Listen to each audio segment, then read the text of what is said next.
Well, hello. How are we all? Happy Sunday fun day. It's on us once again. Don't know why I've stuck my hands up, but there we go. There we go. All good.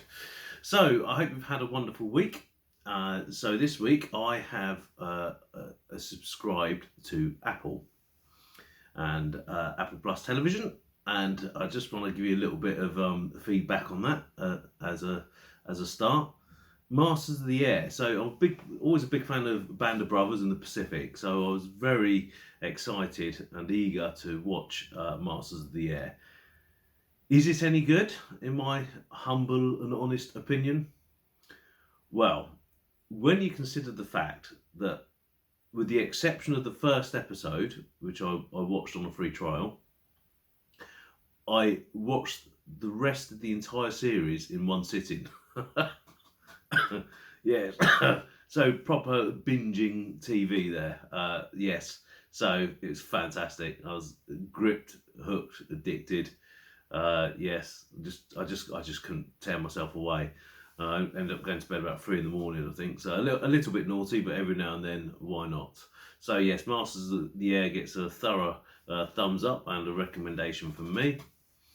And also, I want to mention Sydney, the documentary by Oprah Winfrey on Sidney Poitier. Wow, just wow. One of the best documentaries I've seen in a long, long time. And perhaps the best medium piece on black culture since Nelson Mandela's Long Walk to Freedom, since I read that.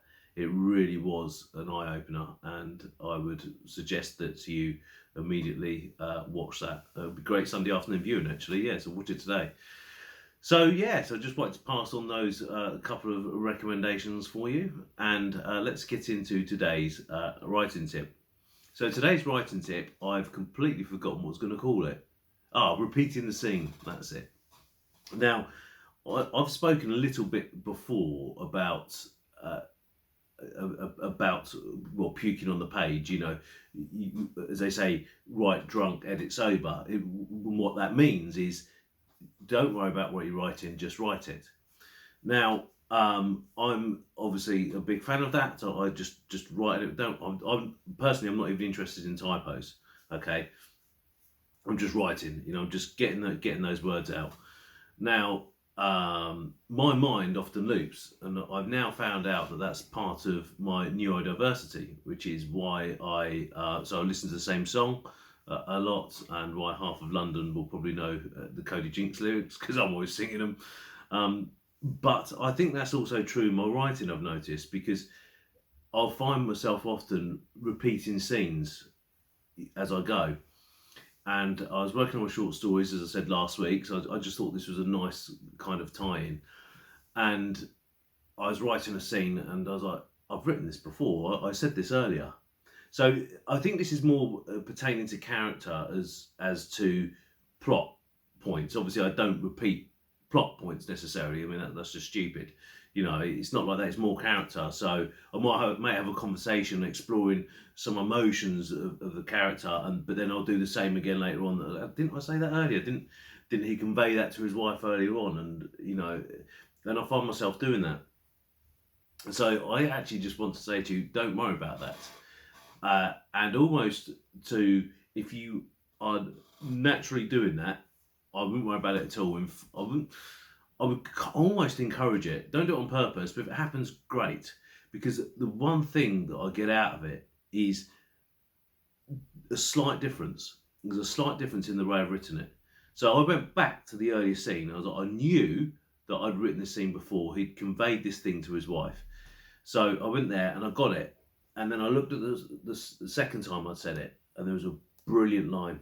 It was really good, really powerful. And I was like, right, I'm going to take that out and put that into the first bit. So essentially what I did is I ended up changing the first passage to make it even better and even stronger. Because when I repeated myself, I wrote it in a slightly different way. So don't worry too much. Don't be sitting there thinking, oh my God, have I said that before? But stop writing immediately. Just write it. Obviously, you must, absolute imperative, get rid of it on the edit. By no way, in any means, shape or form, condoning keeping it in the edit. Absolutely no, it has to go. It has to be good, and you have to be vigilant for that. So I'll often I'll say that next time. So yeah, so that would be my top tip. If you think you've repeated a scene, that's fine. You know, if you just write in and things, you can leave things in there. Don't be afraid to write too much, is what I'm trying to say to you, because the more you write, the more lines you'll write, and out of those more lines, you've then got more lines to choose to make the perfect paragraph. You know, it's, you know, books are not made of a load of junk and one good paragraph. They're made of an entire book full of good paragraphs or good sentences, and that's something that I've learned. I'm always on the lookout. Every single paragraph, you know, can it be better? Obviously there's a point you have to get it out, but yeah, right, I'm waffling. I know when I'm waffling. So yeah, anyway, so that's today's writing tip, folks. I hope you really well. I might just put this straight out. This is my first take, and I think it's gone okay. Ooh, wow. Am I getting good at this? Probably not, but there we go. Okay, look after yourselves, folks. Have a wonderful Sunday, and we shall speak again soon. Cheers. Bye-bye. Does it stop? No, it's still going. Oh, behind the scenes.